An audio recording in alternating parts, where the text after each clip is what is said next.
Hey, whippersnappers, this is Tortimer the Great. Welcome back to another exciting episode of Pokemon Showdown Subday challenges. Today we are doing the Champion Challenge, which is one that I kind of remember seeing somewhere in the comments, and I couldn't remember. I looked again. I could not figure out who said it. So for the time being, we're watching my video first. Normally I put whoever put the video or the suggestion out, but that didn't. It was me. So I decided to go with Red's team, and we are in the OU tier. And we went up against BMO 33. A lot of back and forth in this battle. They had their Volcarona out, so I brought out Blastoise. Blastoise this team is based off of Red's Black and White 2 Tournament of Champions team. So they all have the exact same moves and items as they would have in that move items and natures. Or not natures, abilities. Abilities is the other one that was listed. Pretty much as true as you could be to Red's team from the Black and White 2 Tournament of Champions. Venusaur went down, Blastoise is able to come in. He's got the Choice Scarf on him, which doesn't help him outspeed the Volcarona, but it does help him outspeed the Rotom there. So he's able to take out Volcarona and Rotom before Scizor comes in and takes him out. Charizard's going to come in at that point, and they have Gliscor. And Gliscor is going to take a hard Fire Blast. Toxic is going to kick in, and he's going to heal up a little bit behind the Protect. But Charizard is too strong and is able to take him out with another Fire Blast. At which point, this guy's team is unfortunately a little unbalanced. He has 3 Steel types remaining, and 2 of those Steel types are 4 times weak to Fire Blast. So Charizard's going to stay in here, going to start throwing out the Fire Blast. Unfortunately, some of them are going to miss.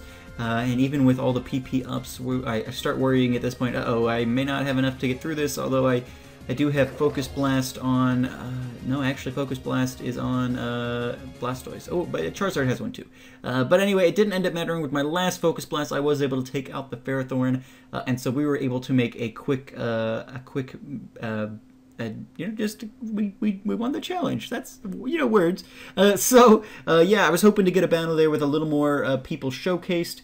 I had a couple of really good battles previous to this, but people would either forfeit partway through, or I would lose at the last second or something. And so, unfortunately, I just ran out of time. And so there we go. We got a victory with the team. So challenge accepted. Yeah, let's check out what the rest of you guys managed this week, shall we? Alright guys, here we go with battle number 2. This one comes to us from Gaming Logic UHC, and he is another sub who's been submitting to us recently. And he went with Cynthia's team, and I don't know specifically which variant of Cynthia's team is, but you guys will recognize all the components there. You got the Garchomp and the Spiritomb and the Togekiss and all that nonsense. And so, obviously Cynthia, and he starts off by wrecking Ninetales there, and then he switches out his Garchomp to let his Togekiss take the Solar Beam that I'm sure he predicted there, which was good for him. Togekiss kind of shrugged that off very nicely. The Air Slash lands on the Zapdos, and then he's going to probably go ahead. Yep, there he goes. He gets his Togekiss out, brings in the Spiritomb, who's going to take that Ancient Power like a boss. Spiritomb's then going to take a Thunderbolt, which it doesn't take quite as well, but it does land a Will-O-Wisp on Zapdos. Interesting strategy. It will do some damage, but obviously Zapdos isn't a physical attacker, so but any kind of damage that you can get off is good, I suppose. Garchomp starts out in Outrage, but takes the Ice Punch and goes down. Togekiss takes the super effective Bullet Punch, but doesn't do a whole lot, and then it's able to get rid of the Machamp before it's able to make much use of its super effective move pool there. Spiritomb then comes back in as Death Fodder against the Zapdos, at which point Gaming Logic is going to switch in the Lucario. And the hidden power from the Zapdos is going to do good damage, but he does have enough life left to get the Stone Edge up, which is going to take out the Zapdos. So good work there from him. Lucario gets the Extreme Speed off, which does decent damage to the Nidoking, but not quite enough to get a knockout. And Lucario goes down to the Thunderbolt. Glaceon then comes in at that point, gets the crit Ice Beam, which I'm certain was not necessary. I mean, the Nidoking would have gone down either way. Venusaur comes in, Mega Evolves, and is going to set up the Leech Seed. He sets up the Amnesia now at this point, and with the health he's getting back and the weakened Ice Beam due to the Thick Fat from the Mega Evolution, Glaceon's having a bit of trouble getting rid of the Venusaur here, and so Glaceon's going to come out. Roserade then comes in at that point. gonna resist the grass attacks and completely be able to avoid the Leech Seed. There we go, immunity. They forgot about it there over on Melrose Place. And Giga Drain, again, not going to do a whole lot, so they've got a little bit of a stally thing going on here because Venusaur's special defense is so high at this point. But Roserade's going to get the upper hand there, and Roserade switches in for the Venusaur from the other team, throws up the Hidden Power, which does good damage, but the Sludge Bomb, 2 hits there, is enough to take him out. And so Melrose is going to go down there with their Venusaur swooshing back in without its special defensive boosts. And yeah, so Gaming Logic has a good win there. They still had the Glaceon and the Togekiss in the wings, so they were never really going to have trouble with the Venusaur or the Roserade. So very, very cool. Let's check out the next one, shall we? Thank you, Gaming Logic, for submitting this week. And as always, links to everyone's channels will be in the description down below. Let's check out the next one, shall we? Alright guys, here we go with battle number 3, and this is longtime sub Scadrill's submission, and Scad went with one of Steven's, Champion Steven's former teams, and again, just like with Gaming Logic, I don't know specifically which Steven it is. I'm sure if I sat here and analyzed, well, which moves is he using, I'm sure I could figure it out, but nonetheless, Scad is going with the Stevens. He leads off with Skarmory, who sets up some entry hazards, but is going to go down to the Talonflame there. So he's going to come in with the Claydol, and Claydol's going to force the Talonflame out. Unfortunately for Scad, some of the guys he's switching around right now are flying types and or have Levitate, so his entry hazards aren't doing him a ton of good at the moment, but the Claydol is able to take care of the Gengar, which is going to be a good help to the team. Slowbro comes in, takes a decent chunk of damage, almost 25% there, and then is going to go down. Not going to go down. Claydol's going to come out, and Credilli's going to come in. He's going to get a stat boost from the Scald there, thanks to Storm Drain, and is going to get a good hit off on the Gliscor, and then he's going to be able to take the Gliscor out. So Credilli's can be extremely dangerous if you're not equipped for him. Thankfully, well, not thankfully for Scad, but thankfully for his opponent, he gets the crit Flare Blitz there, which is going to take out Credilli. Metagross comes in at that point and he's going to Mega Evolve. So assuming that this is probably Steven's team from recent Omega Ruby Alpha Sapphire, have not gotten quite that far in my recent playthrough of the game, but I would imagine that this is the team that he had there. Aggron's going to come in, take a 4 times effective Brick Break and survives it, so that's very impressive, although it doesn't last long enough to get rid of the Bisharp. But the Metagross is able to come in and do that for Scad, so no trouble there.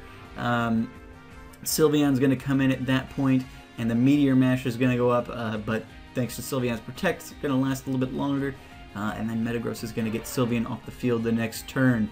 So Mega Slowbro here is going to take a Meteor Mash like it's no trouble at all, and throw up the Scald, and Scad must be locked into Meteor Mash here at this point, and or he just doesn't have any better option. There he goes with the Giga Impact, and takes out the Slowbro for the win. So working very nicely, didn't even have to get to his Armaldo. So very, very cool, Scad. Thank you for submitting. And yeah, let's check out the final battle for today. Here we go. Alright guys, here we go with the last battle for this champion challenge, and it comes from Thunder Rainbow. Thunder also appears to be using a variant of Cynthia's team. I'm seeing the Spirit Tomb and the Garchomp and the Lucario. I didn't look it up, but I imagine if I wanted to, I could figure out which variant this is pretty easily. I would imagine it's probably one of those Black and White 2 Tournament of Champions teams, because it looks very very different. Got some of the Gen 5 guys in there, and he's got the Mega Garchomp. Is that what we're looking at here? Sure does. And Gwen is going to go down to the Whale Ring. So at that point, the Lamprey is going to come in and get the Wild Charge off and take out the Whale Ring. So they're down 2-2 with their knocked out Pokemon. And Eldamira is going to come out with the Wild Charge once more, do some good damage to the Hariyama, but it's going to take some recoil and some hail damage, which is going to leave him wide open to get killed by the Hariyama that turn. The Spirit Tomb comes in at that point, is going to set up the double team. which is only, I was going to say, I thought you couldn't use evasion moves, but Thunder is doing his battle in Anything Goes, so you can do whatever you want in there, which is kind of cool. I hadn't really thought about that, but there it goes. He's able to get all of that stuff working for him. So while Thunder finishes off his battle here, I want to talk to you guys about next week's challenge. And so this one comes to us from Thunder. Thunder thought it would be cool to do kind of a Clone Wars challenge. He called it Clone 2. I'm gonna tweak things a little bit from what he suggested, because he suggested doing a challenge where every single Pokemon on your team is identical, and you'd have to do that in Anything Goes because there is a species clause, I believe, in every other tier. So it'd have to be Anything Goes. We're going to be doing the same thing, but I don't want it necessarily to have to be identical because there are different ways you can play different Pokemon. And I think it would be cool to, yeah, every Pokemon on your team has to be Charizard or Sceptile or whatever Pokemon you decide to choose, but there are different ways to play all of these Pokemon, and I think it would be cool to see those showcased. You know, how can you pull out, you know, multiple different variants of the same Pokemon to fit different niches and things like that in order to get a win. I think that'll be more interesting than literally every Pokemon being identical.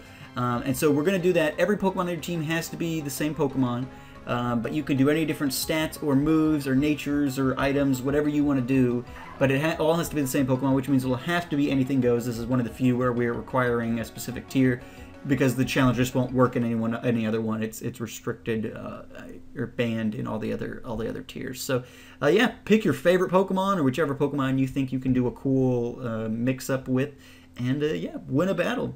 And guys, I desperately want you guys to let me know, because we still get decent views on this series, but it's like pulling teeth to get people to submit challenges now. And I know people's lives are busy, and that's fine, but the purpose of this whole series was that you guys, and you guys brought this series to me. It's not one I came up with and I've kind of been pushing on you, although it feels like I have been recently. So we get decent views, but if you guys are no longer interested in doing challenges, or we very rarely even get suggestions for new challenges to do, if you're not enjoying it anymore, then just let me know, and we'll figure out something else we can do. I don't want to force you guys to do it. I don't want to have to, like, wait 2 weeks just because nobody got stuff in. I don't want to have to guilt trip you guys in other series, and I'm not saying that to guilt trip you. I'm just saying I don't. That's not how I want to do it. If you guys want to be doing this series, then we'll do the series. If not, we'll find something else to do. We can find fun things to do besides. So let me know in the comments down below. Yeah. So thank you guys for watching. Thank you guys especially to the 3 guys who submitted challenges this week. I greatly appreciate it. And for Thunder for coming up with a new one for us to do. I think that'll be really interesting. And I look forward to taking part in it myself and seeing what the rest of you guys come up with, if anybody does.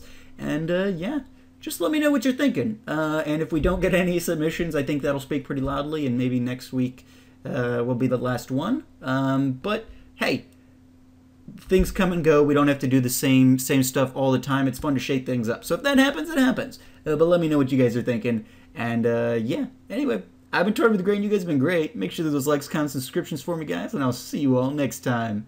Have a good one.